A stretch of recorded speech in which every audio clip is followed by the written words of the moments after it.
अस्सलाम वालेकुम दोस्तों, अमलियात के लेक्चर नंबर 25 के साथ एक बार फिर मैं हाजिर हूँ शाहनवाज। अस्सलाम वालेकुम दोस्तों, अमलियात के लेक्चर नंबर 25 के साथ एक बार फिर आपकी खिदमत में मैं हाजिर हूँ शाहनवाज।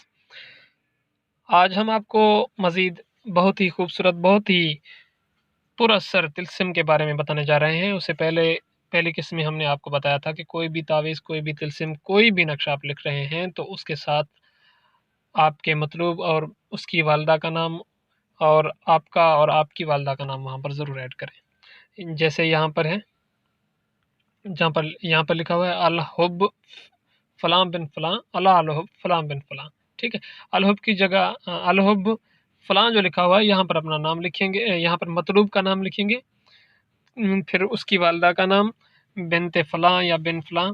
ठीक है, उसके बाद अला अल हुब तालिब और उसकी वालदा का नाम लिखेंगे आप। इसी तरीके से हर तिल्स्म के नीचे ये नाम लिखना बहुत ही ज़रूरी होता है।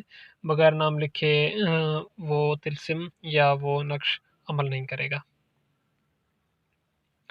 इसके अलावा एक और बात हमने बताई थी आपको कि किसी भी तावीज़ के मौक्किल को काबू में करने के लिए आपको क्या अमल करना है, तो वो किस्त नंबर 20 में हमने डिटेल के साथ आपको समझा दिया है। अगर कोई शख्स ये चीज़ जानना चाहता है कि किसी भी तावीज़, किसी भी तिल्स्म के मौक्किल को किस तरह से काबू में किया जाए, तो उसको चाहिए कि वो डिस्क्रिप्शन में जाकर हमारी किस्त नंबर 20 देख ले, तो उसमें उसको पूरी बात डिटेल से समझाई गई है।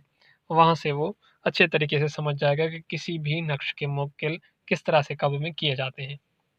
तो चलते हैं अपने आज के टॉपिक की तरफ।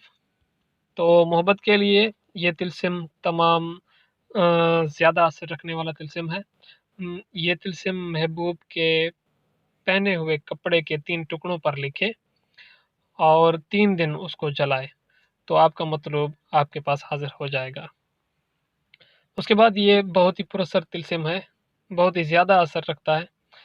इसका तरीक़ेकार कुछ इस तरह से है कि इस तिल्स्म को मुर्गी के अंडे पर लिखकर आग में जलाएँ, तो मतलूब आपके पास हाज़िर हो जाएगा। ये एक और तिल्स्म है मोहब्बत के लिए, ये तिल्स्म लिख कर दिए की रुई बनाकर गाय के घी में या तिलों के तेल में जलाए, तो मतलूब बेकरार व बेआराम होकर आपके पास हाज़िर हो जाएगा।